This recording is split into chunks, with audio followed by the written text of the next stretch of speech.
Hello and welcome back to Game Brigade.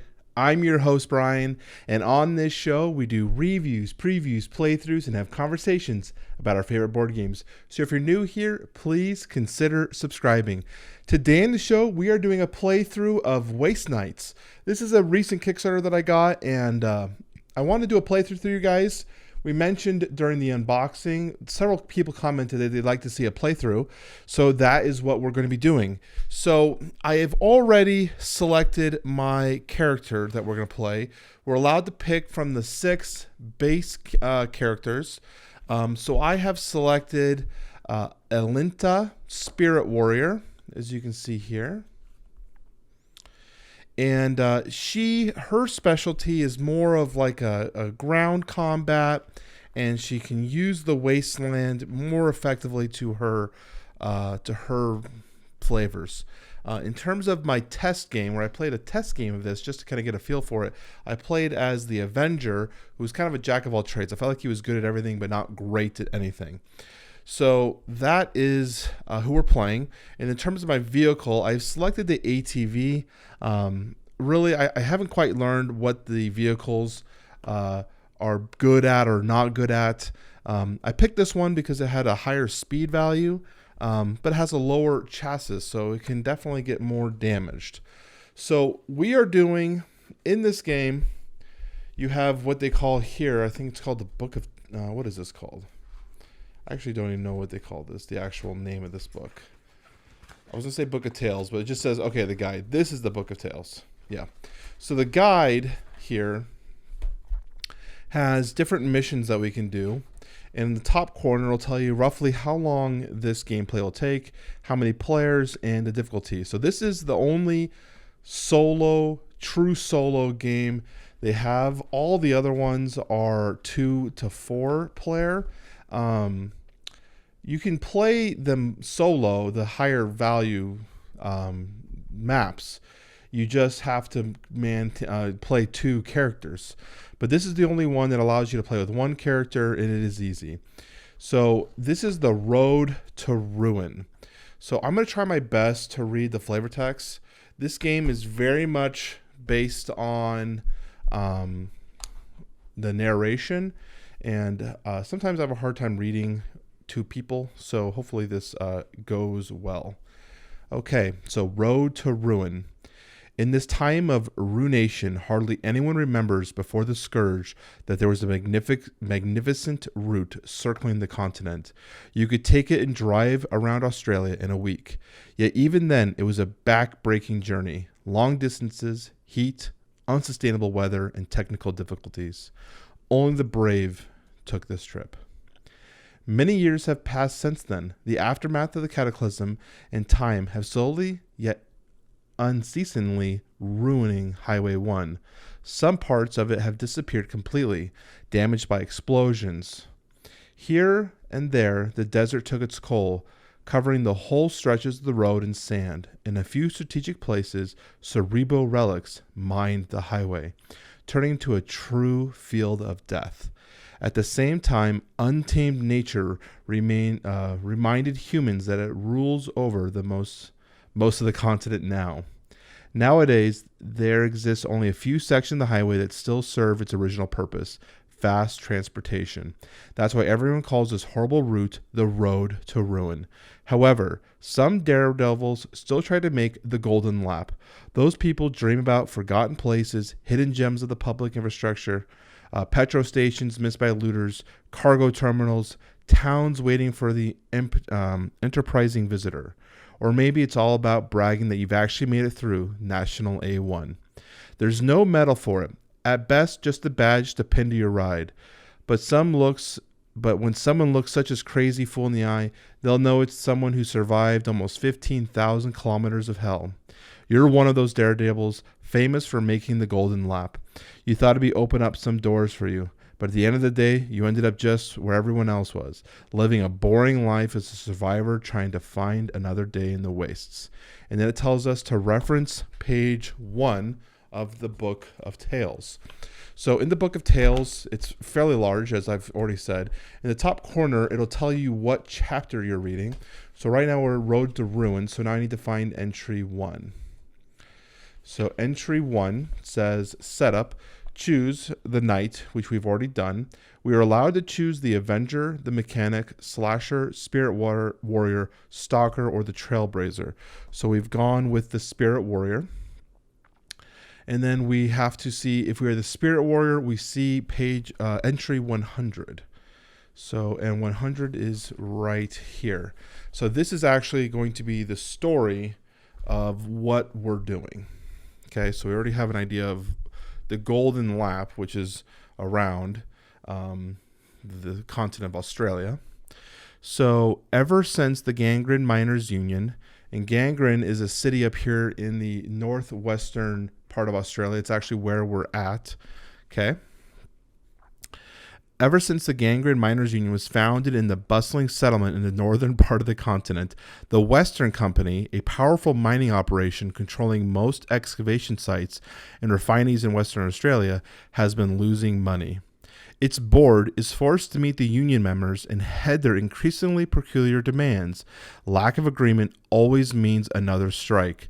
The first success in negotiations have emboldened GMU, the miners.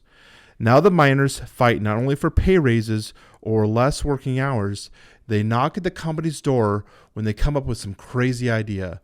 Canteen meat that doesn't trigger a response from the Geiger counter, well-equipped clubhouses, coal elements. I mean, what are these guys expecting? They want everything. Having had enough, the company board have decided to automate the mining process, especially that they have heard rumors about something unique in the pumps. The last existing model of the Comb Mine ZX, a huge mining machine that can easily replace most workers from Gangren. This would also be the end of the unions. However, in order to start off the Comb Mine ZX, they'll need a daredevil willing to travel north along the Gold Coast, finding the missing parts, hire mercenaries for the machine servicing, and eventually bring the metal beast to Gangren. Then the golden age of open pit mining shall return. So we're supposed to place plot tokens, which I've already placed. So these are these markers on the map. There are 6 of them. And the plot markers are indicated of things that will trigger the story to move forward. And so our goal is to get to those plot markers. So the plot markers are placed. These are places where you might learn more about the trouble in the north. Then we go to the plot sheet, Wild North. So then we go to this book again. We turn the page. So we have Trouble in the South, Wild North. So that's what we're doing. So Wild North, we'll place our knight figure in Gangren, which we've already done. We're going to place the time marker on turn 2. So if we were to run out of time, so every round this time marker will tick down, we lose. So putting it at 2 kind of puts us at we have to kind of move. We don't have a lot of time to mess around. Okay. Each round, move it down the track. Place the special marker on the appropriate space of the track depending on which knight you are. We are the warrior, the spirit warrior, so we're placing it on the 6. I thought it was the 5, so 6. This is the dominance marker. It represents the power struggle in Northern Australia between the Gangren Miners' Union and the Western Company. So this will shift up and down based on who is more powerful at a given time, the Gangren or the Miner Company. Okay. Resolve the entry. So we are Spirit Warriors, so we'll go to page 90. So let's go do that now. Page 90. Entry 90, rather. Okay. Nowadays, every tribal Aborigine community anoints its spirit warrior. Those honored with the title are trained from childhood in personal combat, survival, and taking advantage of everything the Outback has to offer. After undergoing secret initiation rites, the chosen one starts the pilgrimage through the wastes. They are tasked with traveling between Aborigine settlements and providing all necessary help. Additionally, spirit warriors pass important messages and crucial news for the roads between tribes. As you repeatedly fell into favor with the elders of your tribe by criticizing their traditional ways of life, you were finally banished to Gangren, a hellhole in the north. Charged with care for Aboriginal miners laboring in the God-forsaken place, You spent the last few weeks patching up your wounded tribesmen and listening to their problems. It seems the main topic is the workforce reduction in the mines. People say that the board of the Western Company can no longer stand the recently funded Gangrene Miners Union and plans to automate the excavation. If this goes through, lots of people will lose their jobs, and the Indigenous Australians will surely be first victims of this change. You decide to check the rumors and soon accept a mission from the Western Company to restore a huge mining machine called the Combine ZX. Your superiors promise that if you do well, your tribesmen will no longer need to worry about their jobs.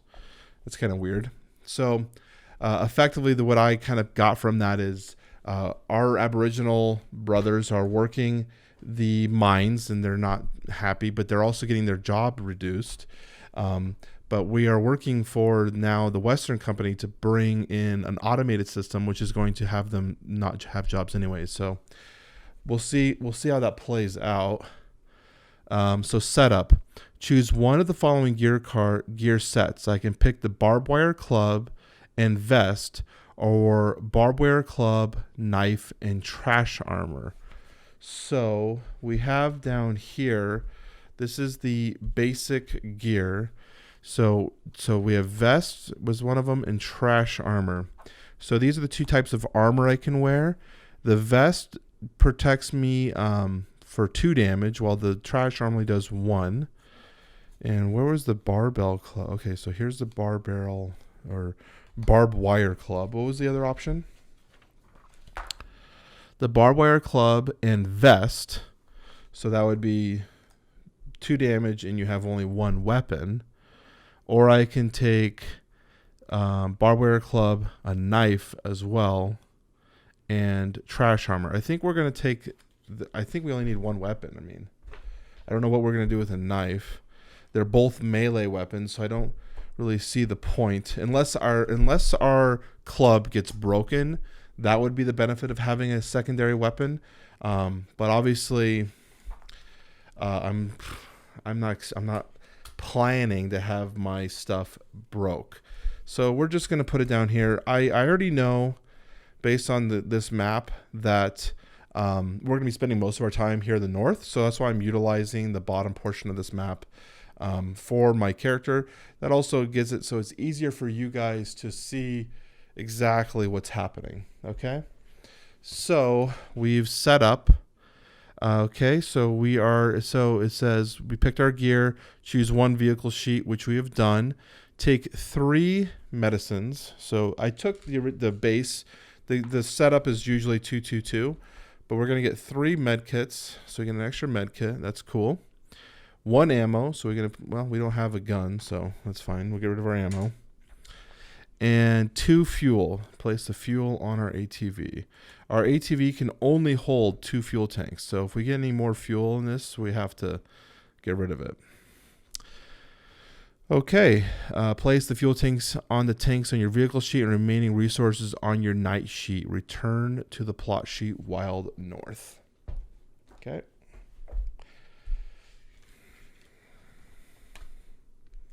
Okay. So the plot special rules, we are lone wolf, which means we're alone. And it says when you would attach the second injury card to your knight, that means if we were to get dead, if we were to die, we get an injury card. We actually are allowed technically to die twice in this condition because we can get 2. So we can have that. Additionally, you cannot discard injury or malfunction cards when resolving city actions. Okay, so normally when we go to cities, we can visit the quack who can help us heal injury cards or the mechanic to fix our vehicle. So we just have to be aware that if we take any malfunction cards or injury cards, we're stuck with them for this whole mission. And then plot actions, the job, what we're actually doing, and that's what we do here. Only on a space with a plot token. When you start resolving this plot action, move the time marker up 2 spaces. So this will go up every time we access a plot action.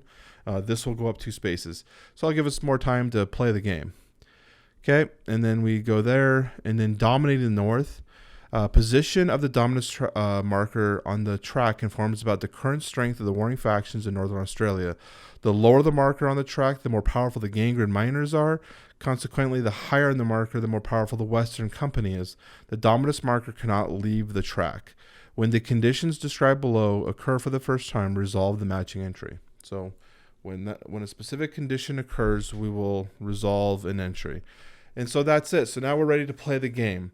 So the game is fairly easy to play. We're going to start with an action. We get 2 different actions, and we have down here our cheat sheet that comes with the game.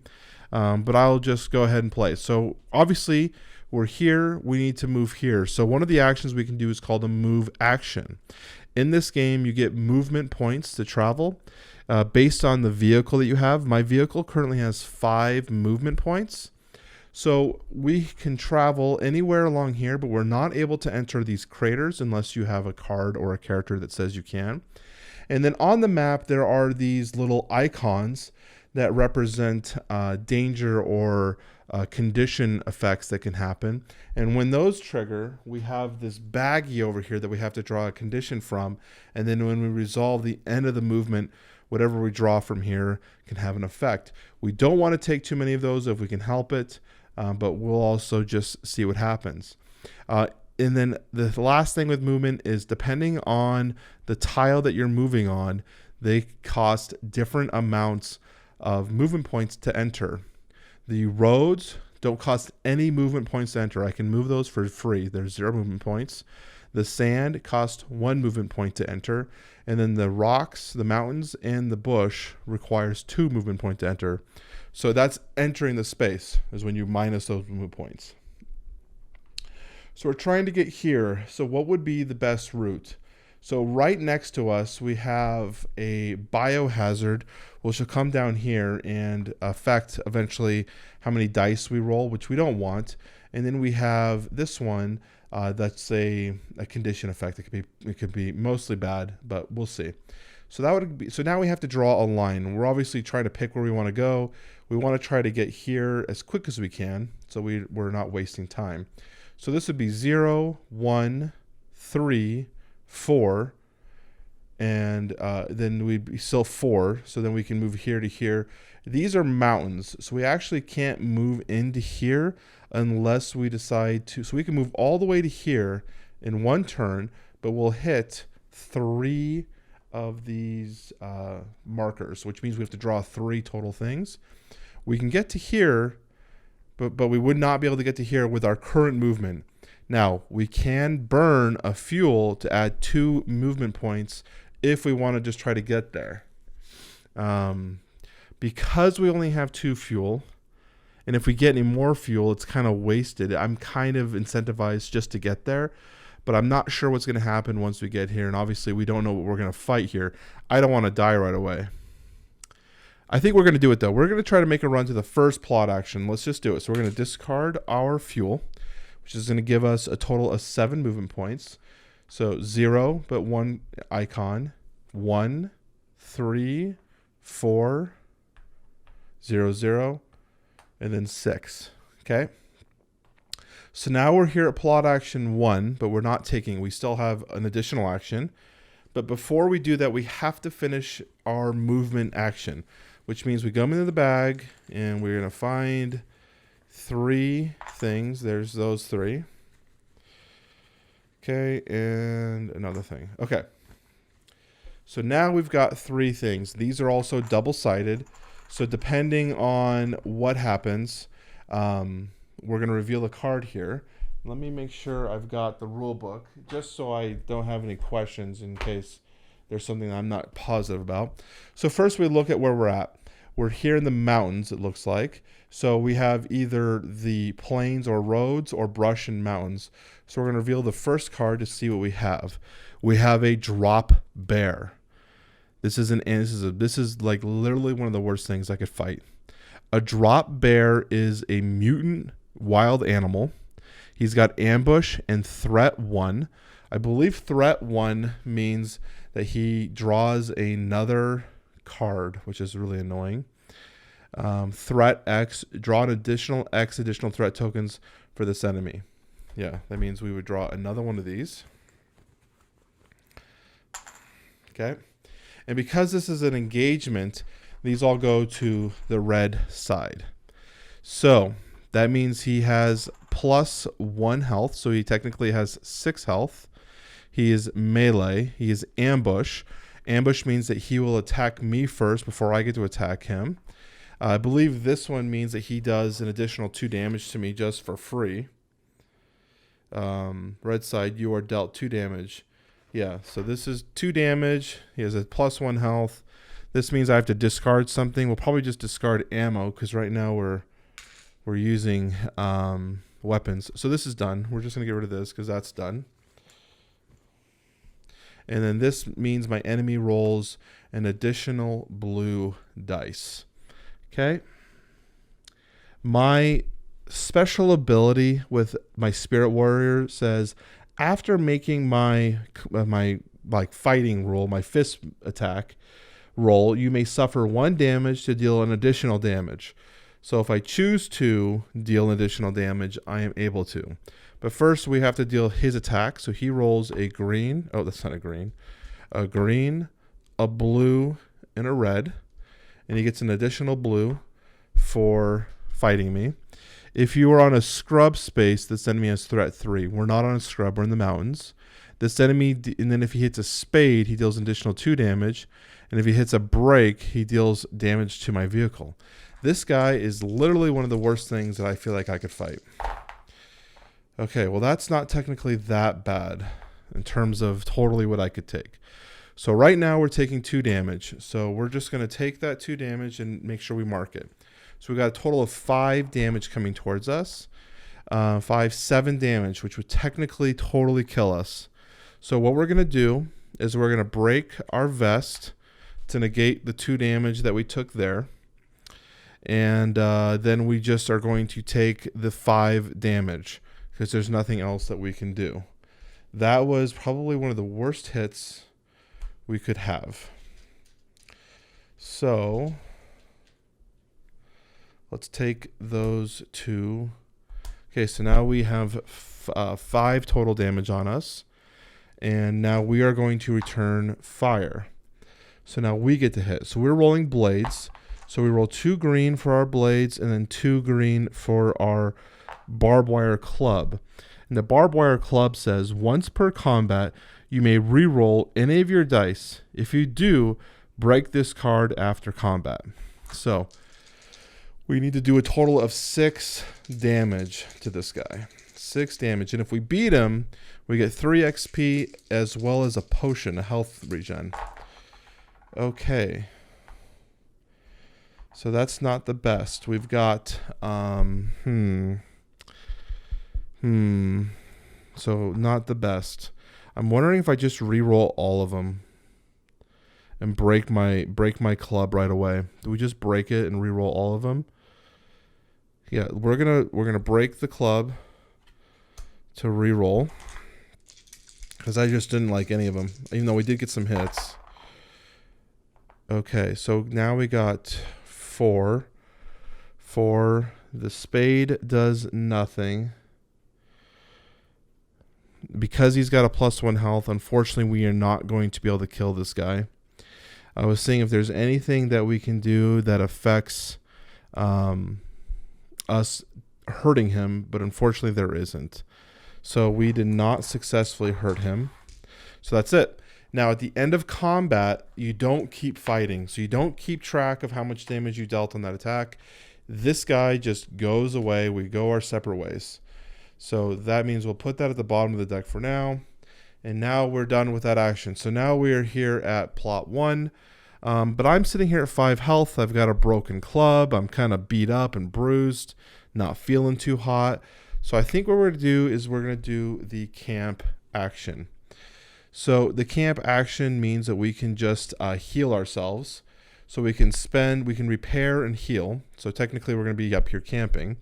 So I'm going to spend a pot, one of these potions here, to heal 3. So we're going to take this and just, what am I putting in there for? Why did I do that? Now you get to see me trying to find that thing again. Where'd it go? There it is. The last literally thing that falls out. We'll put all these back. So we healed ourselves for 3, and then we can repair. Our repair is 2. So the barbed wire club takes 1 to repair. So we're going to do that, and we don't have any other damage anywhere else. Unfortunately, we cannot repair our vest because it costs 2 points to repair. We only have repair 2, and so we're kind of weak here at our armor. But that's the end of the first round. So now we go to cleanup. We check anything. This is still at 6. This slides down to 1, and we begin the next turn. So we are here at the plot action. So I guess we're going to just do the plot, see what happens when we do plot 1. So we refer to the book here, The Wild North, and it says plot token 1C13. So we're going to go to 13. Without full technical documentation about the Combine ZX, no one in the Waste will manage to turn on this giant machine, not to mention disassembling it for transport or putting it back together. So, it's probably good news that the Aborigines living around the Sacred Plateau store every single piece of paper they encounter in their travels. For a proper fee, they give access to the so-called Eternal Repository, full of piles of all kinds of waste paper. We have to choose. So we can choose to go to the Eternal Repository to get technical documentation, or we can refuse and we're not going to pay a dime for some papers. We'll get them another way. Or if we are the Spirit Warrior, obviously we're the Spirit Warrior, so we're going to do, well, we're going to do the Spirit Warrior thing because that's who we are. You decide to get the documentation and supplement your healing herbs by visiting a local shaman. 118. Oh man, hopefully I didn't waste a pot and this guy doesn't heal me. I'm going to be really bummed out with that one. 118. Okay. Here we go. The Spirit Warrior proved helpful to indigenous communities, but can also count on it in need. You recognized and a few youngers run away to assist you in your business here. Maybe an hour later, you find a package full of dry herbs next to your ride. Gain 1 healing. Nice. So I got another one. Okay. A white-haired Aborigine wearing a flowing robe and a strange black top hat with a bullet hole is awaiting for you. This is the Grand Archivist of the Eternal Repository. He points at a box full of papers and says, "You'll find everything inside, Alinta, something like that. Are you sure you trust the company men enough to give them this?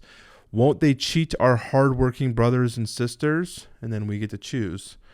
You aren't going to play any games. A deal's a deal. No in the Outback Chronicles. Okay, we're not going to play any games. A deal's a deal. Or the old man is right. It's better to make sure the company's position doesn't get too strong. So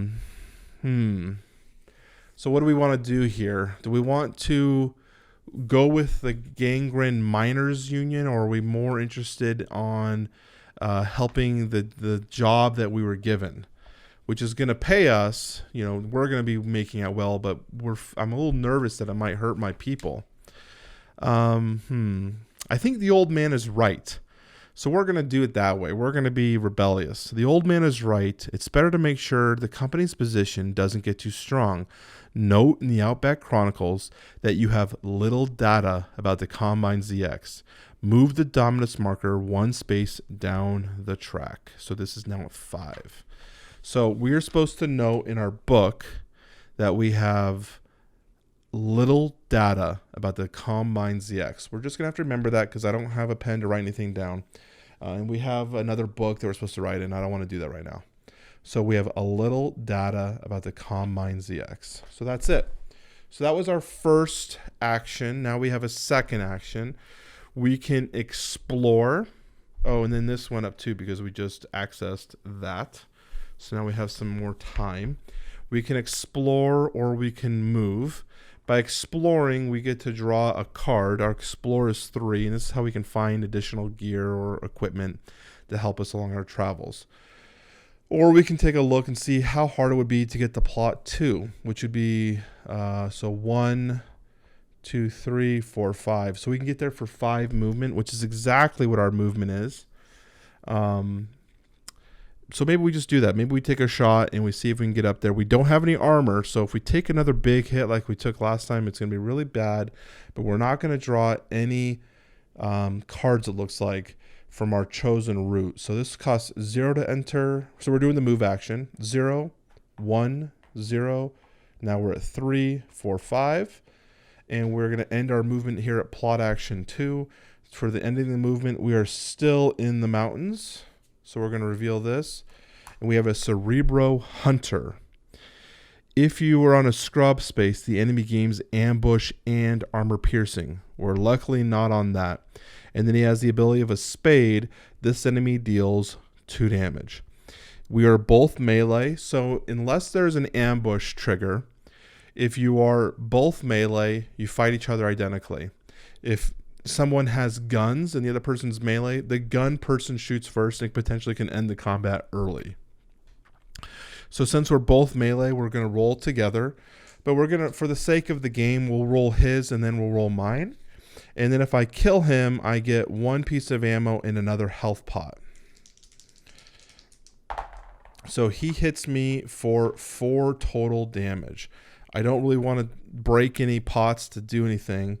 But so we have total 6 health. We'll be at 1 left at the end of this. If we, we'll see how this goes. All right, we're gonna roll, and we got 4 damage. So we got enough to kill him. So that's great. We're gonna take our damage, which is 4 more, putting us at 1 health. We are riding the line, but then we get an ammo and another health pot. So we'll take that. We're definitely going to be using these health pots to keep ourselves alive. Unfortunately, no experience or anything from this guy, which is what I want. I want experience, or I want gear to level up. Okay. So what did we do? We did, our second action was move. So we're done with the actions. So this slides down to 2, and we are done. So I'm at 1 health. Oh, do we camp again? I feel like we have to camp again and just get ourselves healed. So we're going to camp again. So first action, camp. We're going to repair. We have 2. We're going to repair our vest, get that back online. And then we're going to discard 2. I'll discard just 1. We want to keep 1. Discard 1 health pot, recover 3 health. So we'll be riding the line. I just don't know what's going to happen later. So, okay. And then for our next plot action, we'll access plot 2, which is page 23.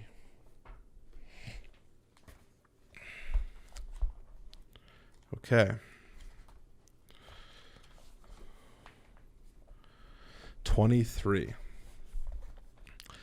The road up the ridge to the crater where the abandoned relay station is located is hard, but finally you reach the building you've been looking for. Underneath your feet lies a basin full of dark seawater and rusted antenna dishes, but they're of no interest to you. Inside the building, you use signs for the long-dead personnel to find the proper room. After some time, you reach the control center, in which you're supposed to find a communicator necessary for the proper operation of the Combine ZX. Unfortunately, you have to pry it out of a huge power panel. So we get to choose 2 different options, or if we're the Trailblazer, we could do something. Our options are we remove carefully the communicator, or we choose the brutal way and hit the panel with a crowbar. I think our girl's smart. We're going to try to remove it carefully. 47. Try to remove it carefully. Okay, we have to test Tech 2. Well, so it means we have to get, when it says Tech 2, it means we have to get 2 successes. Unfortunately, Alina is not very good at technical aspects, so she only rolls 1 dice. So there is a double hit on this dice. We just have to get lucky. We did not. We failed. Okay. We failed. You disconnect the device with a significant rippling that lasts cable off. A short circuit whacks your body. Suffer 1 for each missing. Oh my god, we suffer 2 more damage. Dude, we are just getting not lucky here. So we're at 5 damage. Right in the line. Maybe we should have just whacked it. Maybe that would have been better for her.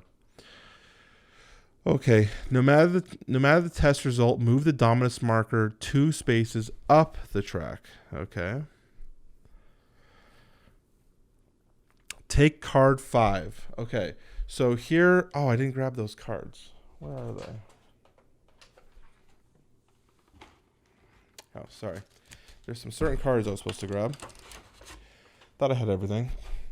Okay, so in this game, there are specific decks here that are used, and you're not supposed to look at them.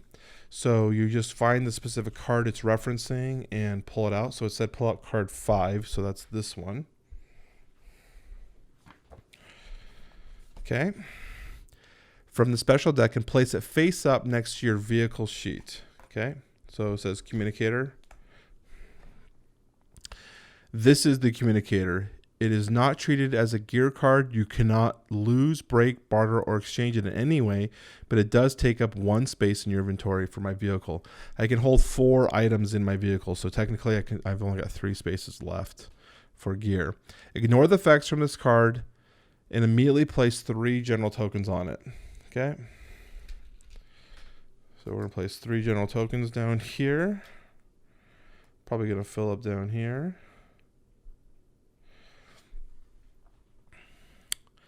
They represent the battery status of the device. Discard 1 token from the communicator at the end of each round. So one thing it doesn't specify is, do you do it for this round? Does it count for the round that we just acquired it in? I'm not totally sure. So we got the next thing. So this goes up to 4. And that is the end of our turn because we camped, right? Or where are we at? We camped and we plotted. So we are done. I'm feeling like I might have gotten a little mistracked. I wish I had a counter. We moved and camped.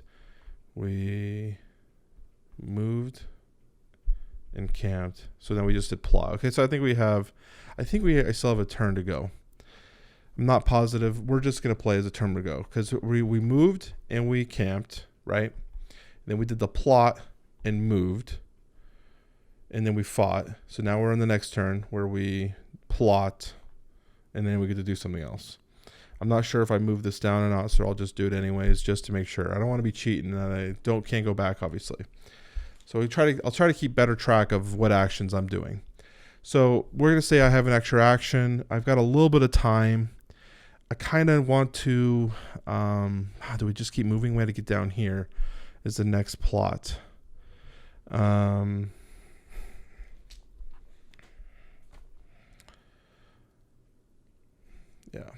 Okay, I think we're going to explore.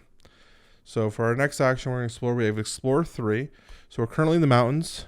So right now, we have found ammunition. We can take that ammunition, be happy, or I could take another card. If I take another card, we do not get this, and we get what's on the other card, but we can do that 2 more times. We don't really care about ammunition. So we'll take another one. Oh, great. More ammo. Hopefully this is... Oh, well, that one gives us 2 ammo. So at least we got some value out of exploring a little deeper in this place. So we got 2 more ammo that we could eventually barter with or do something with. And we'll put these down there. Okay. So we're going to say that is the end of the round. So we'll move this down here. Hopefully we're on time with that, and it doesn't say whether to do this the turn you get it or not, so we're just gonna take it away. So now we have to get going. So here is a biohazard. So by crossing over biohazard, it gives us another wound, but it gives us the wound in the shape of a green. Okay, so we had a bit of a pause because I ran out of memory on one of the cards. So I wanted to give you guys a quick rundown of everything that's happened up to this point.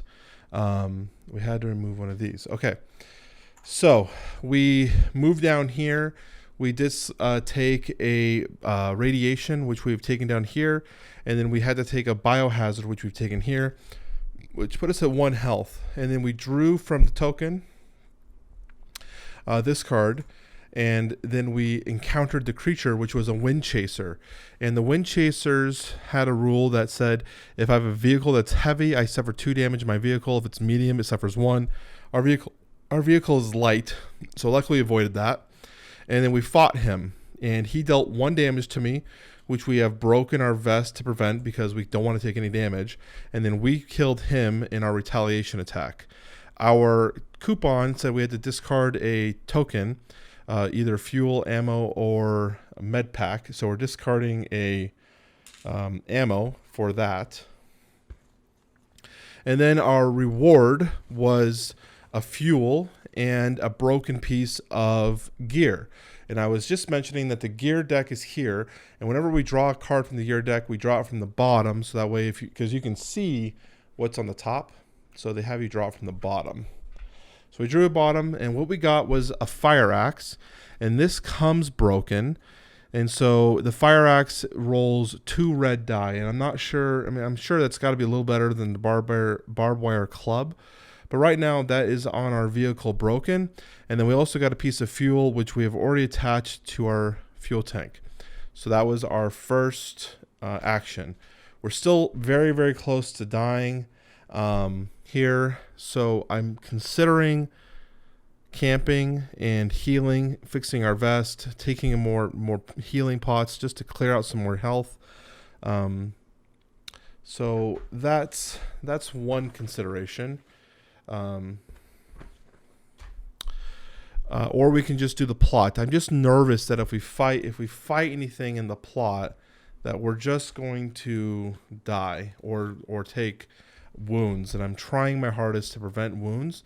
We do have to be aware of the time track. We are about halfway through with the game, at least through the plots here. So I think we are going to camp. So we're going to camp, and so by camping we have 2 options though. We can repair our fire axe, or we can repair the vest. Both take 2 to fix. I think we're going to fix the vest for now because our barbed wire club is actually not doing too bad, and we do need health. And then we're going to spend 1 of these to heal 3.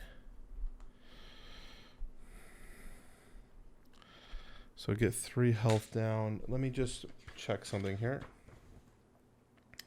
So in the camp action, we can heal. The knight may spend any number of the health pots to heal. For each health pot spent to heal, the knight will heal 3 normal damage or 1 radiation, discarding the proper token from the sheet.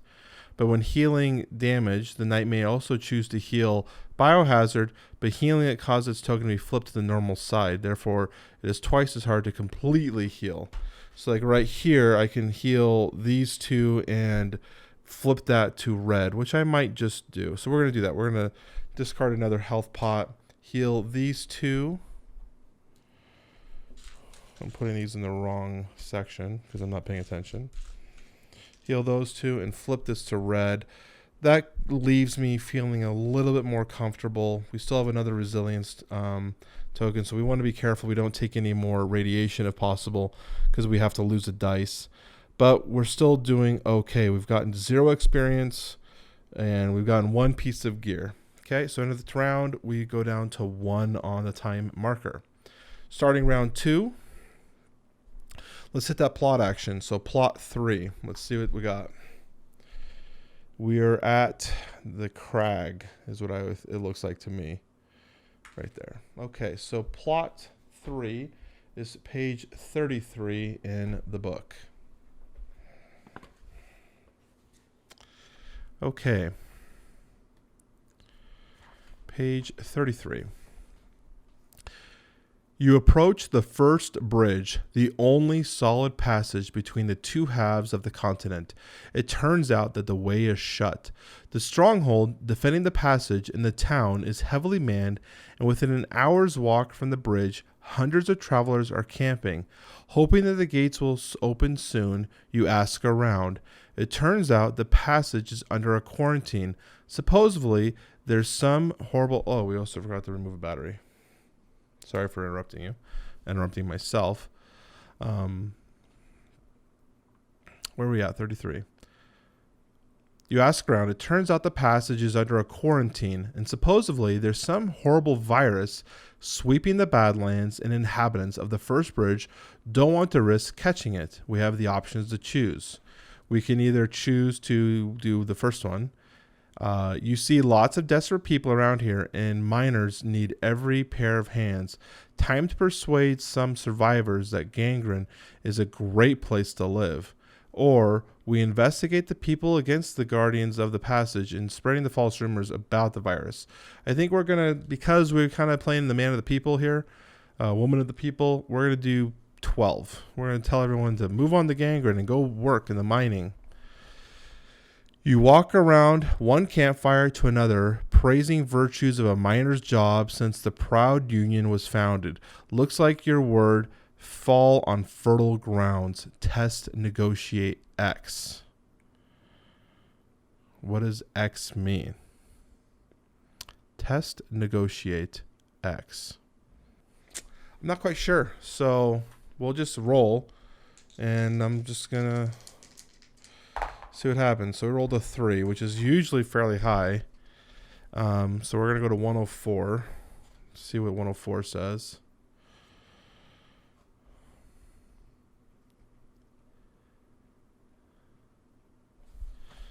Okay. More and more people pack their stuff and head west, encouraged by your story. Not much later, a squad of guards wearing gas masks appears. Their leader is satisfied that you've managed to unload traffic around the stronghold and decide to reward you with a free passage. Of course, right after you undergo a number of tests, prove you're healthy. Move the dominance marker one space down the track. For each hit obtained, so I obtained 3, so we're down to 4. If you obtained at least 3 hits, gain an experience. We did, so we're at 1 experience. Okay, and then this comes up to 2, and then let's check here. So we're at dominance marker 4. No change there. Okay, so we have 1 more action to do, right? We moved and then healed. Yep, so now we get to plot action, which moved us up, and I think we're just gonna get up there. I think we might have gone a little slow. I'm not sure. I feel like this should have another thing on it, because I just don't know how we're gonna get to where we need to go without the battery dying. So we have another move action. 1, 2. I really don't want to take any damage. 1, 2, 3, 4, 5, 6, 7, 8. So we're 5. We'd have to discard all of our fuel. Maybe we can just take... It doesn't really matter doing that. I really don't want to take biohazard if I can help it. 1, 2, 3, 4, 5, 6, 7, 8. We'd have to discard all of our fuel to get to Queen's Valley.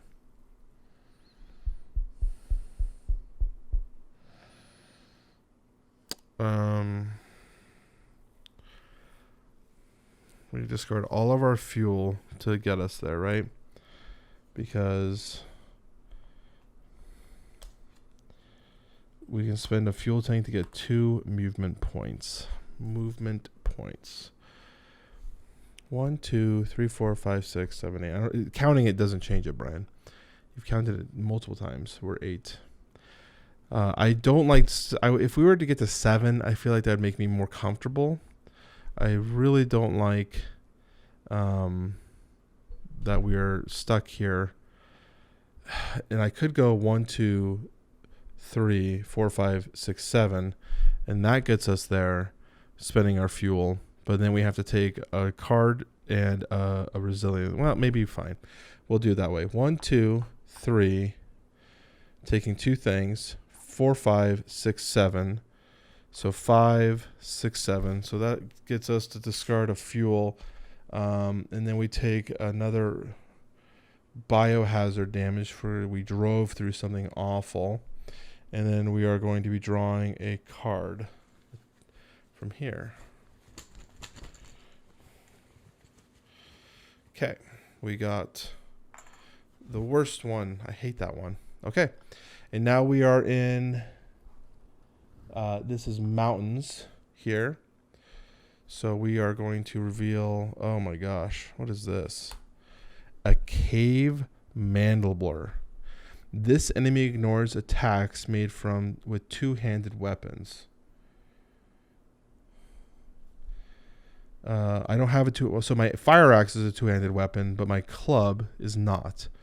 And then it says this enemy deals 1 damage if it hits a spade. We're both melee, so we'll have him hit first. He rolls green, blue, white. So he hits me for 2. We're just going to break this vest and ignore all of that. And then we roll 4 greens. We need to deal 3 damage to this guy. We got 3. We got those 3 plus the blank. We got him. We killed him. He gives us a piece of broken gear as our reward. Oh, and he dealt another 2 damage to us because of this thing. I forgot that thing. So we'll take 2 more damage. We'll take a 3 and we'll return this one. Okay, so we're sitting at 4 health. Okay.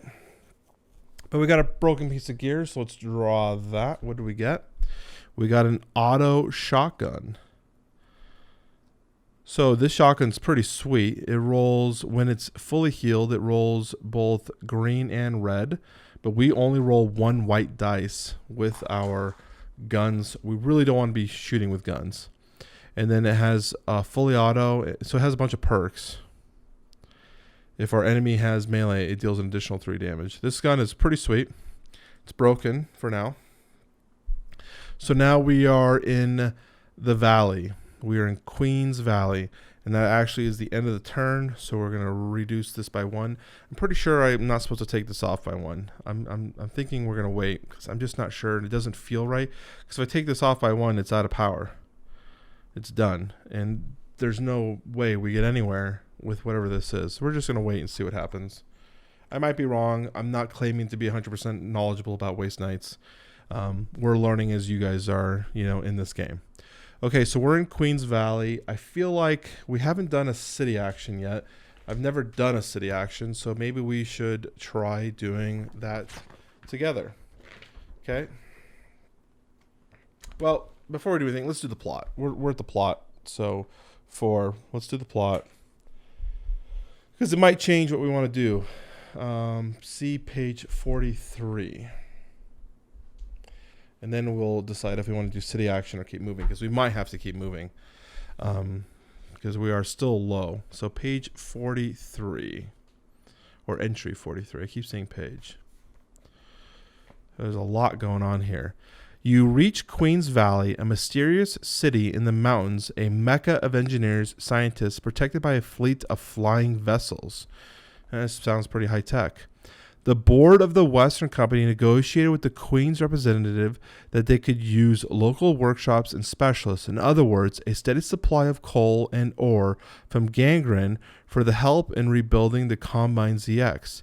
You take all the items you found from your ride and follow the security guard to a special elevator that takes you to a lab level in the bowels of the city.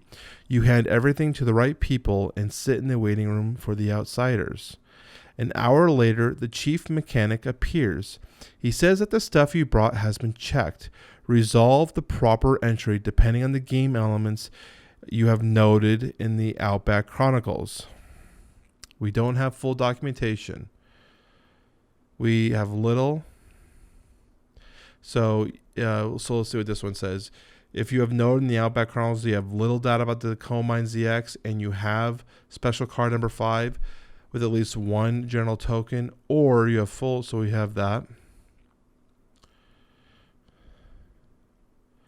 Okay. All right, so we're doing this one.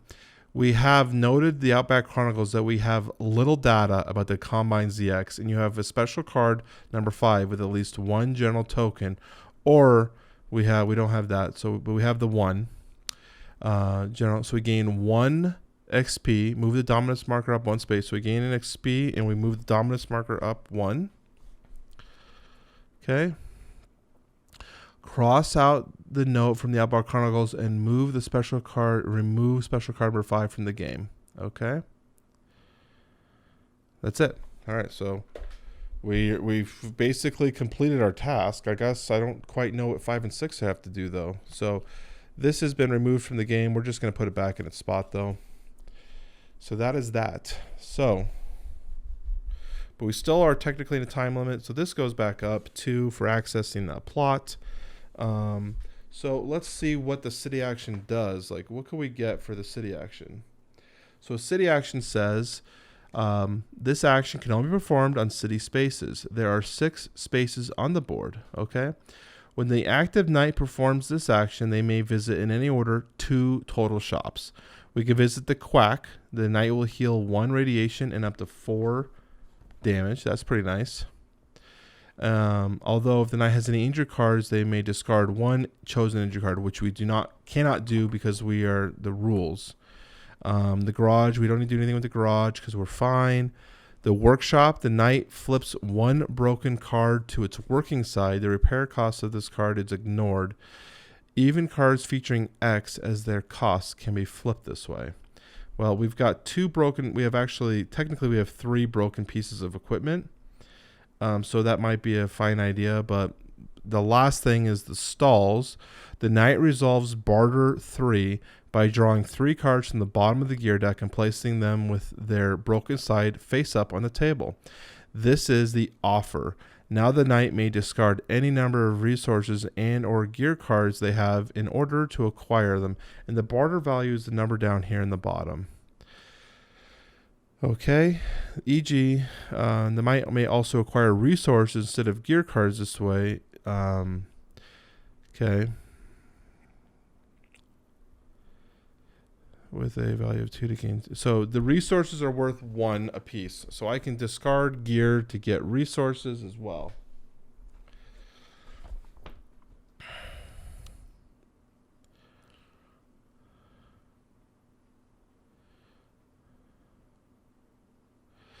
And we can acquire any gear, so we can buy any amount of supplies or gear. So let's do the barter. Let's see what we get. See if we get lucky. So the first item is a Morphix. It's got to go to broken side.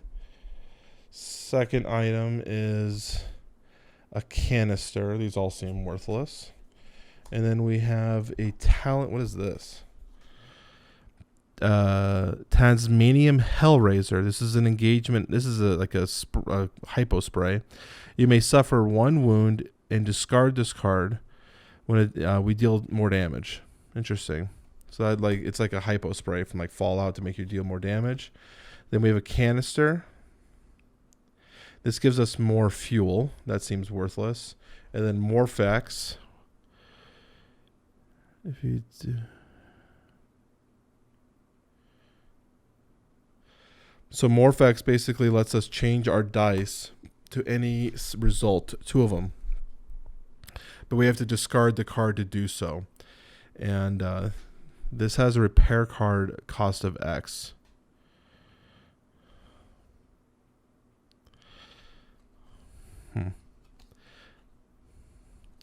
I think what we're going to do is we're going to get rid of this auto shotgun because we're not going to be shooting. We're going to take this talisman. We get him on the broken side, I think it said, right?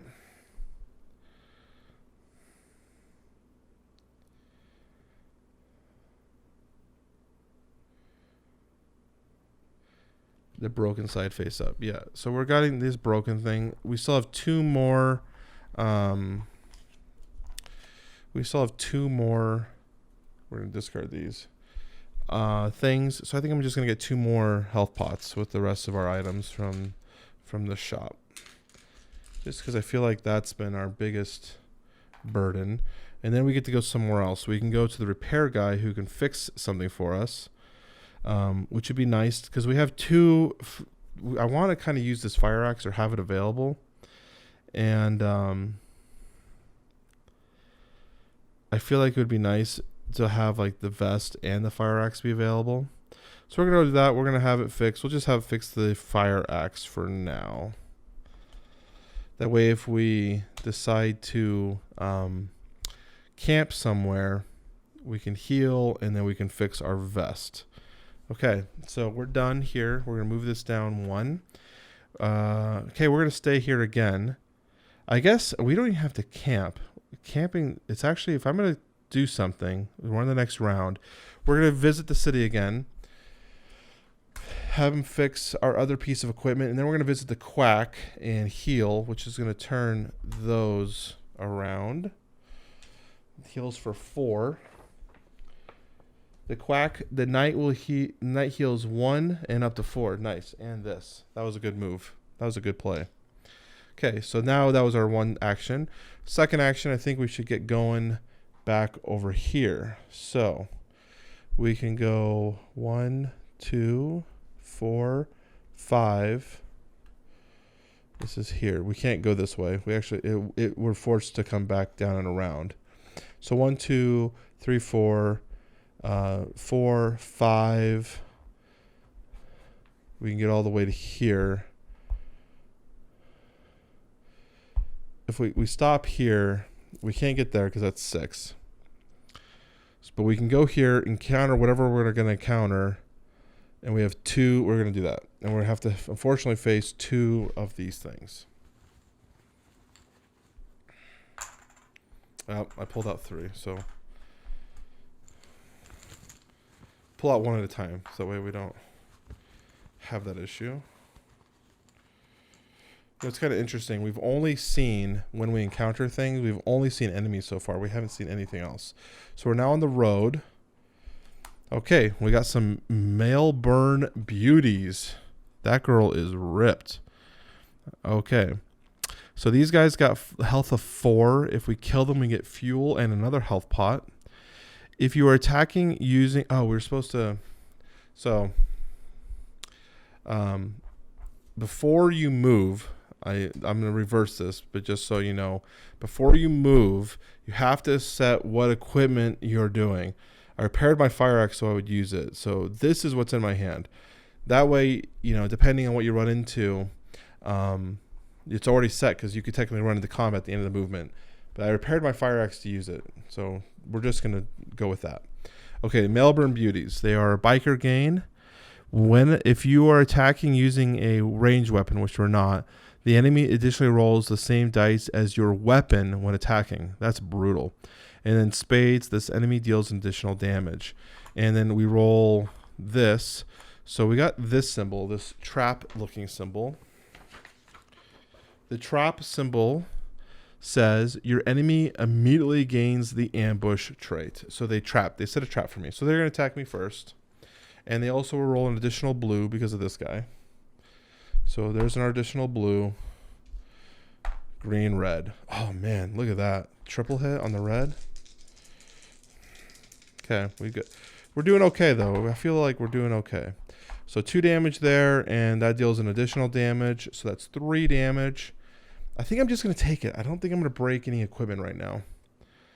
Because I've been breaking this every combat, and I don't want to keep repairing every time. And since I'm not dying, I'm not going to break it. Okay. So now we're going to return. So my fight now, my fire axe, I roll 2 red and 2 green for my base skill.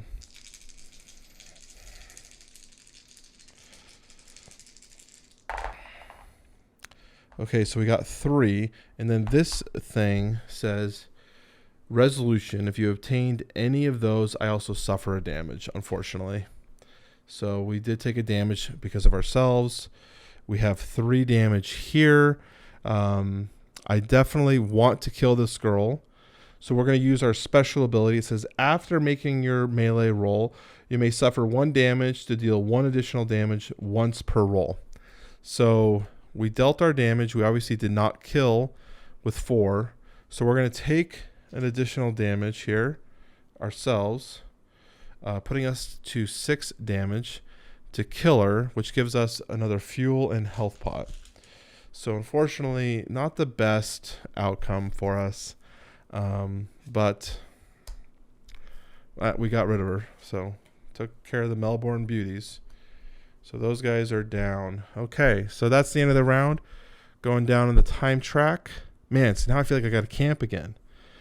I just feel like I have to camp so much, and I didn't use my vest. But we can now heal this for 2. We can repair our talisman, our hypo sprays, and then heal. So we're gonna camp. We're gonna hang out here. We're gonna camp.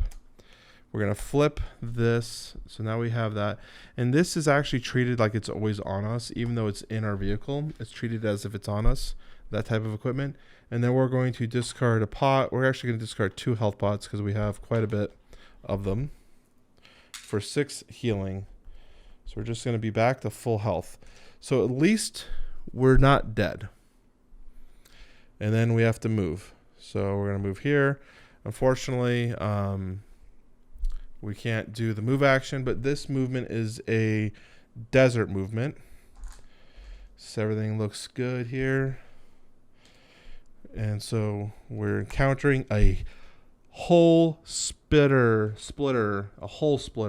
threat 1. So he's still going to make us draw one of these tokens. I'll draw this one. So he's going to deal additional damage to us. And he has the ability with the spade. He will suffer 1 biohazard damage. And then at the resolution of combat, if this enemy is not defeated, my vehicle will become wrecked. Ugh, that means we have to kill it. And he deals 5 damage. We're dealing each other damage at the same time. So we'll roll him first. He rolls green, blue, and red. And it plus an additional damage. Okay. Wow. That's actually like the best. So this does a biohazard damage to us. And I'm not sure how this relates to the vest, because it's like suffering a biohazard damage, and so I'm just going to have to assume whatever. Okay, so now we're going to do our axe, which rolls double red and double green. And we can use this to deal additional 3. So engagement. So I have to do this now if I want to do this before I roll. I may suffer 2 damage and discard this card when attacking to deal additional 3. What are the chances? I feel like I can get 5 plus my special ability that we don't need to discard that yet. And I have spade abilities too. Okay, so geez, 1 spade is 2, 3, 4, and then we're gonna have to deal additional damage to myself using her power to deal 5. But that does kill it. We got the 5. Man, I thought I would get a much better roll, but at least we got it. So that kills the whole splitter. He gives us 2 XP, so we're now here at 4. And that's it. And we got another piece of broken gear. So we can only hold 2 more pieces of gear. What do we get? A crossbow. We got a broken crossbow, which we'll probably never use because we are melee. So yeah, we can hold 1 more piece of gear on our vehicle. But the XP was really good for us. So we can resolve that XP if we were to camp or at the end of the turn. So we are not going to camp though, because we just got here. We're at plot 5. So we're going to use the plot action for the second part of our turn. This goes back up to 4. We're kind of keeping that kind of a steady pace, which is great. Plot 4. What's the next thing that could even happen, right? Page 53.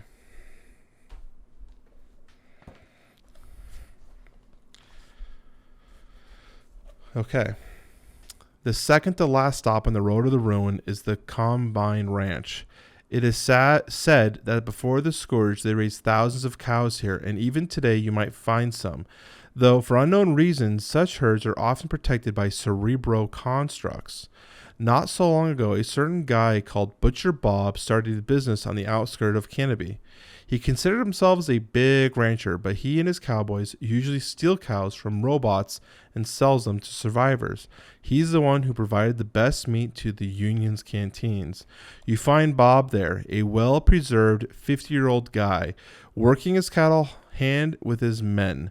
You introduce yourself as the agent of the company, and the rancher takes you to a small office where you sit closely, watched by two biggest cowboys you've ever seen. After a short conversation, you learn some of his cows contracted some mysterious disease. Actually, this could be the source of the rumor about the virus in the quarantine in the first bridge, and Bob's freezers are full of contaminated meat. Well, we have an option of being the spirit warrior, so we're going to do that. You want to take a look at the cows in the freezer. Maybe you'll learn something. 106. You end up inside the freezer and try not to show fear. One of the cowboys slams its door shut. You're surrounded by tons of beef. You know you won't bring dead cows back to life, but there's a chance not everything here will go to waste. Test aid 2. Our aid is double green. So we have to get 2 successes here. A spade is considered a miss, so we failed. Fail. You've got no idea whether this meat can be eaten or not. You lose a couple of hours checking out one carcass after another, but to no avail. Finally, you leave the freezer and advise Bob to burn it all down. He's far from happy, but you sound believable, covered in cow blood and shaking. He even lets you take some supplies for your trouble. Gain 1 chosen resource. You lose all remaining actions. Well, that stinks that we failed, but we'll take another. We're fine on fuel. We'll take another health pot. And so we're done. That was the end of the actions anyways. We'll reduce the timer, but we do get to level up because we are at level 4. So leveling up, this is normally pretty late for leveling up, but when you level up, you have a personal deck of cards that you can choose from, as well as the everyone cards. Like everyone gets to choose from these. And some of them might have a requirement of what level experience you have to be. So like the cleaver here requires level 6. So we're not there.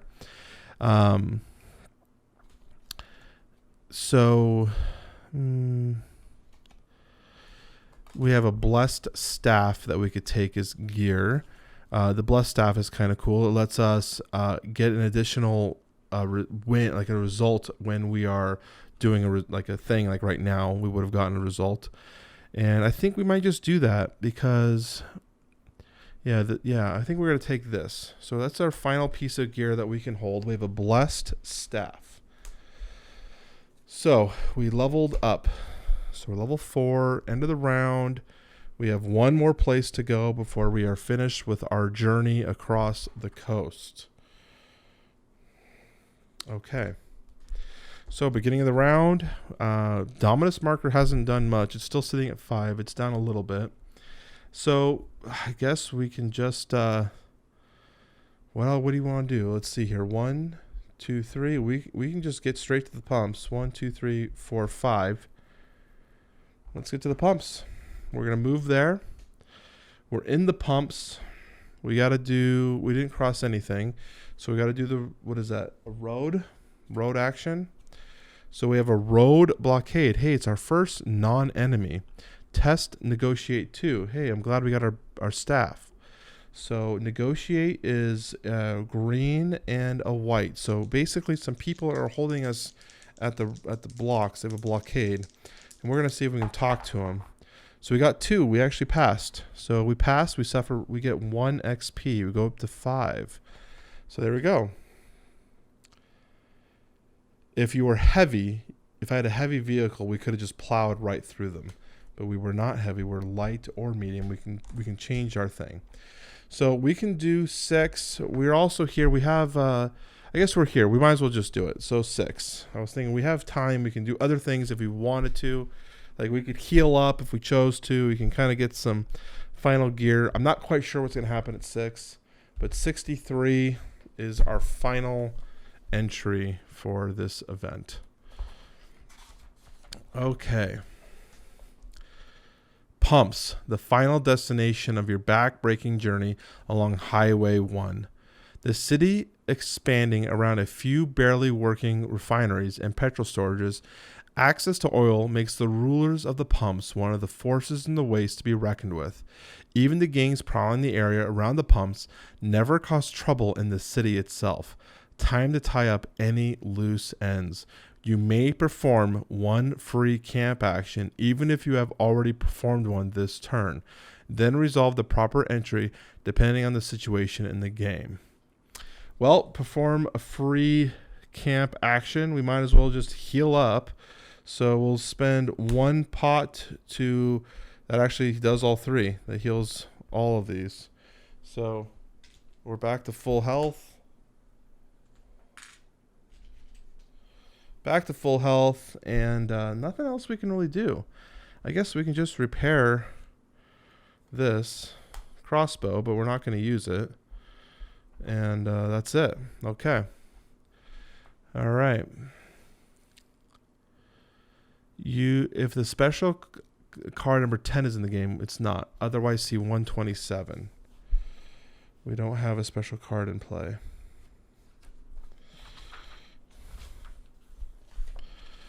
Okay. When you arrive to the pumps, you have completely okay, let me restart over here. When you arrive to pumps, you have completely no idea who's waiting for you there. You hope to make a deal with petrolmongers, but it turns out that the local workers have already fallen under the influence of negotiators from the Gangrene Miners Union. It's basically a gang that can force even the most stubborn opponents to do their bidding. Take the card number 10. That's the bottom card. Okay, we have the GMU negotiators.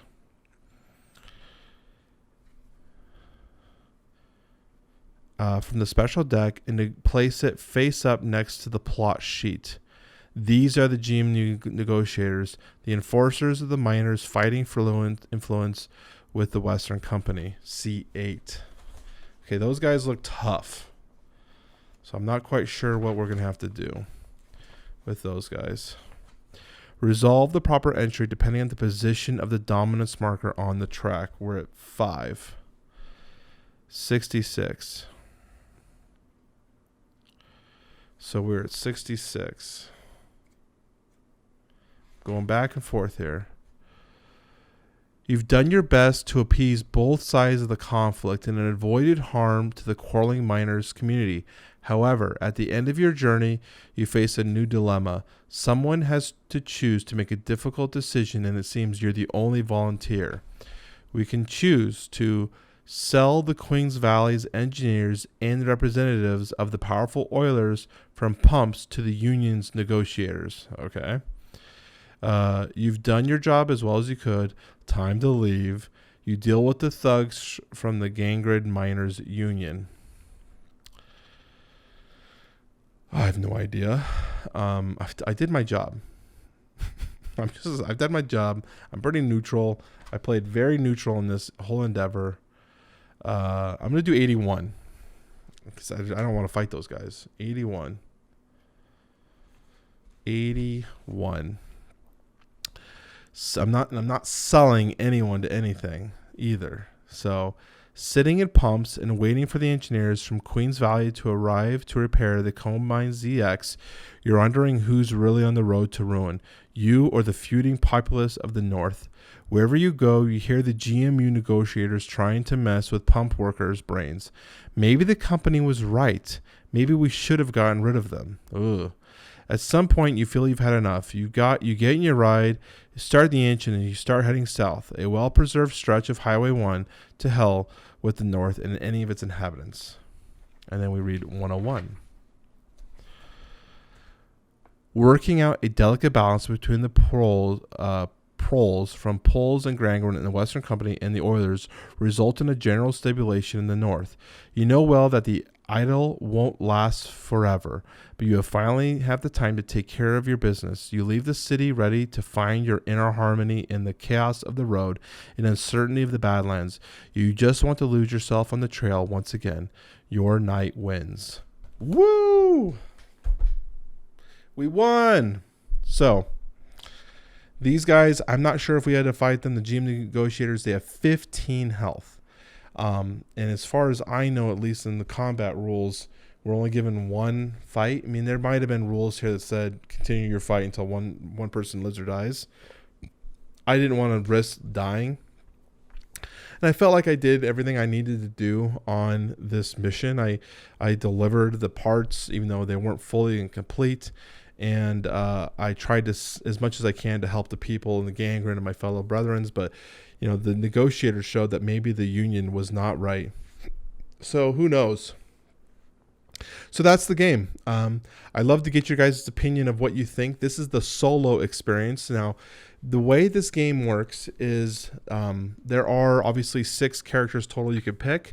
And based on the character you choose, the location you pick, we'll have a vastly different experience through this. Now, the plot tokens are all going to be the same. They all stay in the same place.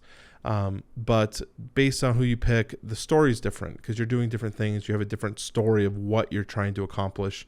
And of course, there's also those key triggers that say, if you are the spirit warrior, do this instead. So that was kind of cool. And I liked some of the differences that we got to have, like being locked in the freezer. That was kind of threw me off. I didn't expect that. But overall, it's a fun game. It's definitely a lot of reading, not a lot of gameplay. The gameplay is not bad, though. You definitely have to be able to have some weapons that deal damage because you can easily get overwhelmed if you don't kill anything and don't get rewards. You can easily get overwhelmed. I'm obviously not going to be doing a review right now. I need to play some more of the other scenarios. There's a ton of scenarios that look really cool. So I need to play some more scenarios, and then I'll have an official review for those. But I wanted to make sure I got this gameplay up for you guys as soon as possible. So this is Brian from Game Brigade. If you are still here, if you watched till the end of the video, I appreciate you guys for doing that. We're going to still do an entry for this one for the giveaway on our Oathsworn video, for our Oathsworn $100 giveaway. That giveaway is coming very close to an end because we're getting close to needing to have the Pledge Manager finished for Oathsworn.